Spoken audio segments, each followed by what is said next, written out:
تو وہ ہمارے ایک دوست نے اس سے اتنے پیچھے سائنیں کروائی, میں نے اس نے کلیکشن لیا کہ وہ اس کو میں نے کہا بھی یہ تھوڑی دیر میں خون بھی مانگے گا کہ تم خون کا ایک دھبا دو تاکہ ہم کو ڈی این اے میں ہو کہ یہ تم نہیں بنائی ہے.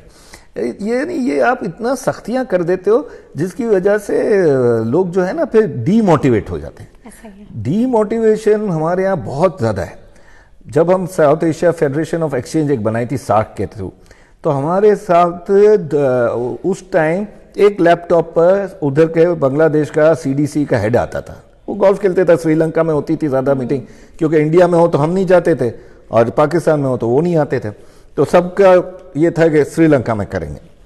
تو سری لنکا میں وہ اس ٹائم, آج سے میں 10 سال پرانی بات کر رہا ہوں, اس ٹائم اس کے 30 لاکھ سی ڈی سی کے اکاؤنٹس تھے. کتنے؟ 30 لاکھ. یہاں پر ہم 2.5 لاکھ میں ٹھوس ہو جاتے ہیں, جبکہ ہماری پاپولیشن آلموسٹ ڈبل ہو گئی ان سے. تو یہ آپ ڈی موٹیویٹ کر دیتے ہو. ایک تو ایجوکیشن پہلے ہی نہیں ہے, پھر آپ نے کہا کہ وہ ڈاکیومنٹیشن 90% ہے.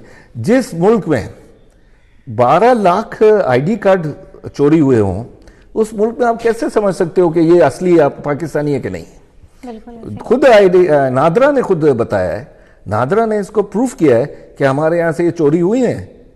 ہمارے ادھر ہی کلفٹن پر ہی میں نادرا کا بنانے گیا تھا, تو وہ اس نے ایک کو کسی کو ڈانٹ رہا تھا, کہا یہ کھو دیا ہے, اس کا باس ابھی لینے آیا اور یہ کھو چکا ہے.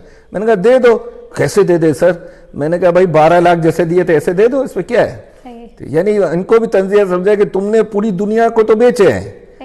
آج آپ کا پشاور میں پیدا ہونے والا پٹھان جو ہے, اس کے پاس پاکستانی آئی ڈی اور پاسپورٹ نہیں ہے, افغانی کے پاس ہے. افغانی کے پاس ہے, جی. ہاں یہ بات تو یہ آپ دیکھو نا, یہ وہ نہیں ہے. اور وہ جوک کرتے ہیں جو پشاور میں یا کوئٹہ میں پیدا ہوا ہے پختون, ان سے جوک کرتے ہیں کہ تم تھوڑی اصل پاکستانی ہو, ہم اصل پاکستانی.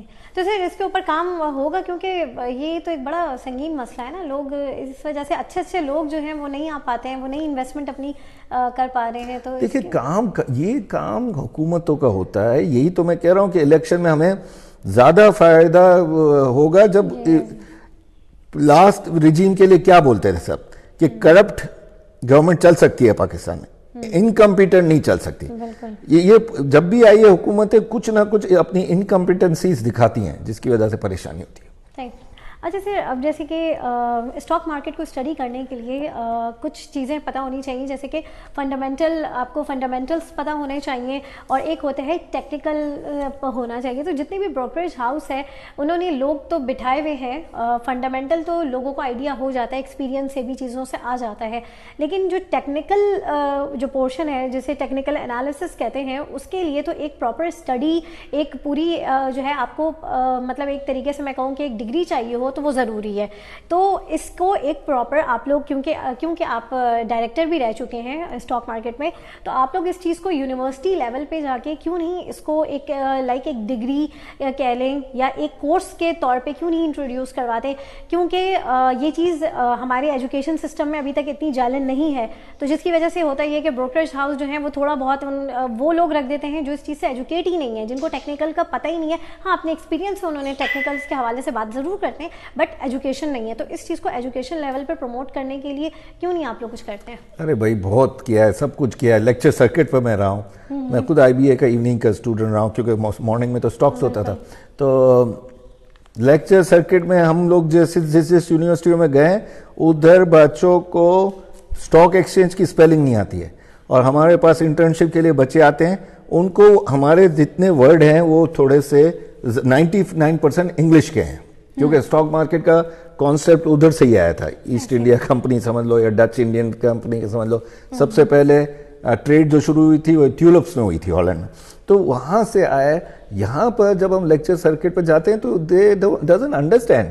پھر ماں جو یہاں پر ہے, جیسے ڈاکٹر وہاب چلے گئے تھے ایوننگ میں ادھر مارننگ کے اس میں آئی بی اے سے, تو وہ اکثر مجھے بلاتے تھے, تو وہ ادھر ہم بھی لیکچر دیتے تھے. تو انہوں نے ایک فیک اکاؤنٹ شروع کروایا لڑکوں سے کہ بھئی تم جیسے تم ٹریڈ کر رہے ہو, سمجھ رہی ہو آپ. تو وہ اکاؤنٹ شروع ہوا, پھر تھوڑے دن بعد پتا چلا کہ وہ انہوں نے یہ. مجھے یہ بتائیں کہ آپ کا جو ہے اتنا وقت گزرا ہے, آپ نے اپنا ایک جرنی رہی ہے آپ کی اسٹاک مارکیٹ میں. آپ کیا آپ ڈائریکٹر بھی رہے ہیں, آپ نے کافی وقت دیا, سب کچھ دیا, تو آپ کو کیا لگتا ہے کہ کیا ایسی چیز تھی جو آپ لوگوں کو کرنی چاہیے مارکیٹ کے لیے؟ کون سے ایسے نیو پروڈکٹس ہیں جو آنے چاہیے؟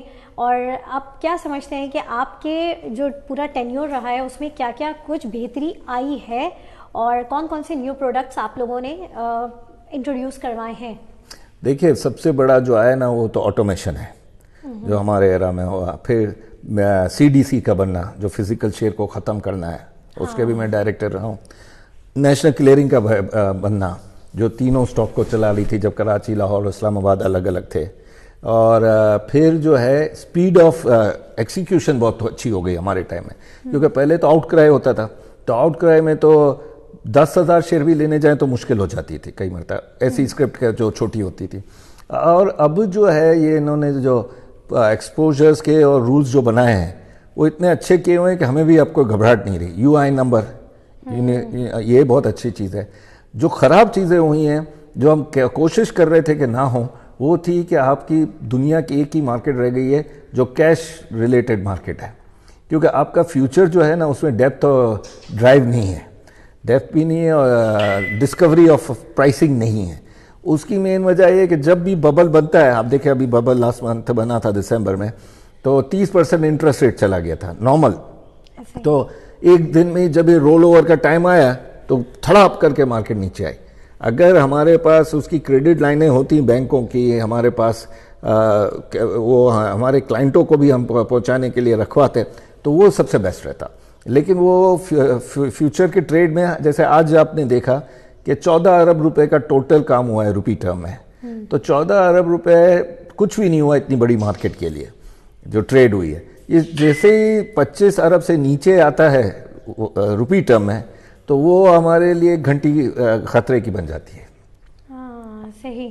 تو سر یہ مجھے بتائیں کہ ابھی جو اس وقت مارکیٹ ہے، لوگوں کے پیسے لگے ہوئے بھی ہیں، تھوڑا سا لوگ گھبرائے ہوئے بہت ہیں اس وقت، کیونکہ مارکیٹ ایک دم سے جو ہے وہ جمپ ہوتی ہے اور پھر ایک دم سے جو ہے وہ اس میں آتی ہے. لوگ کافی گھبرائے ہوئے ہیں اس وقت. انویسٹر کو آپ کیا کہتے ہیں کہ اس وقت کیا کرنا چاہیے ان کو؟ دیکھیں انویسٹر تو جو پرانا ہے وہ تو بیٹھا ہوا ہے، اس کو وری یہاں پر سیل آف ہوا تو ہم سمجھ رہے تھے کہ فورن فنڈز جو ہیں وہ تو چھٹیوں پر گئے ہوئے ہیں نیو ایئر کی وجہ سے اور کرسمس کے، وہ آ گئے مارکیٹ میں بائنگ کرنے.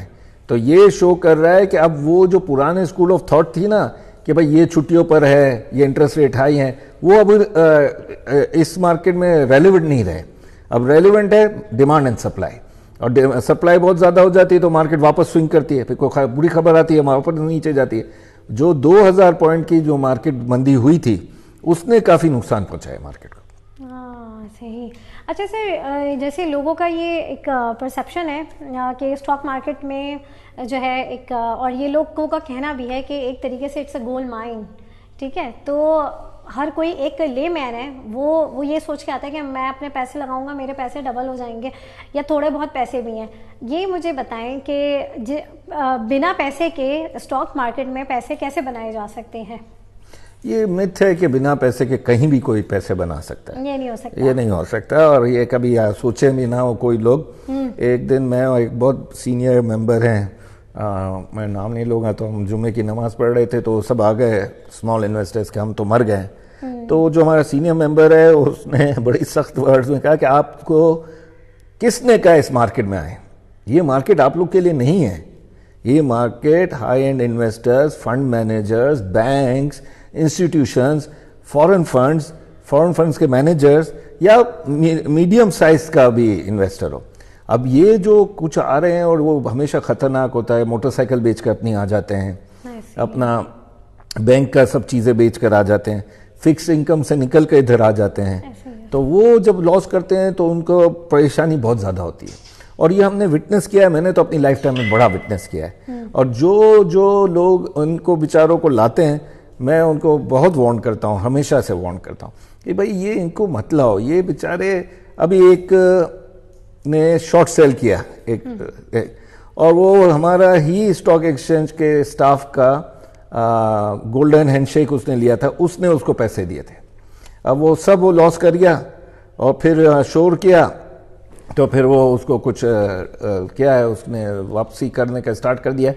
لیکن کہنے کا مقصد ہے کہ وہ گولڈن ہینڈ شیک والے کو بھی سمجھنا چاہیے کہ اب یہ تیری فائنل ہے. سلام کرتے ہیں ہم تو ڈاکٹر شمشاد کو کہتے ہیں اس کو کنٹینیو کرنا چاہیے نئی حکومت میں بھی.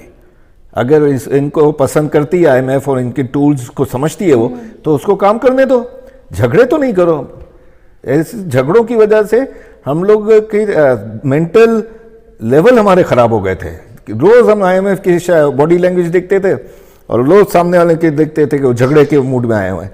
تو یہ آپ ایک جو انسٹیٹیوشن ہے اس سے آپ جھگڑ نہیں سکتے ہو کہ بھئی وہ جو آپ کو مدد کرنے آ رہا ہے, جو آپ کو سانس لینے کی جگہ دے رہے ہیں.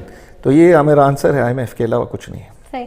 سر IT سیکٹر کے حوالے سے بڑی باتیں ہو رہی ہیں, آپ کو کیا لگتا ہے اس سال IT سیکٹر پرفارم کرے گا؟ کیونکہ کچھ لوگوں کا یہ بھی کہنا ہے کہ IT سیکٹر پرفارم کر چکا, تو جو لوگ اس میں ہیں آپ کیا کہیں گے کہ یہ سیکٹر آگے چلے گا؟ میں آپ کو کہہ رہا ہوں نا کہ یہ بہت چلے گا. یہ آرٹیفیشل انٹیلیجنس کے آپ نئے کارنامے تو دیکھیے گا, ودن منتھس آپ کو نظر آئیں گے. اور ہم تو سب سے لیگ بیہائنڈ کر گئے IT میں.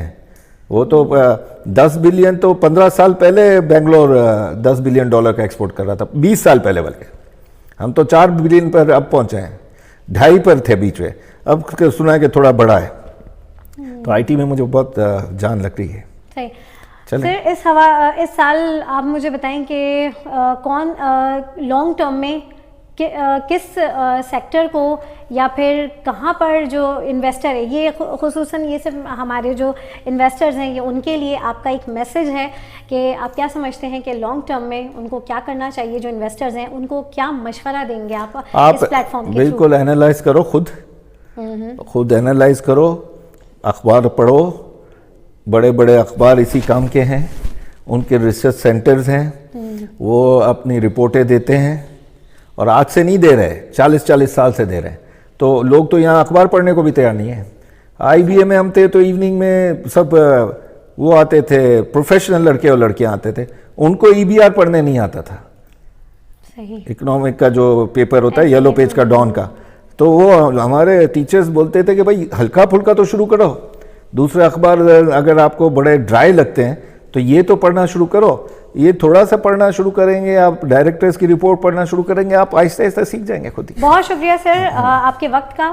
اور ناظرین, یہاں پر میں پروگرام کا اختتام کروں گی اور امید کرتی ہوں کہ اس پروگرام میں آپ کو بہت کچھ سیکھنے کو ملا ہوگا. اور جو ہے اسی کے ساتھ ہی اپنی ہوسٹ نادیہ انوار کو اجازت دیجیے, انشاءاللہ پھر ملاقات ہوگی. اللہ حافظ.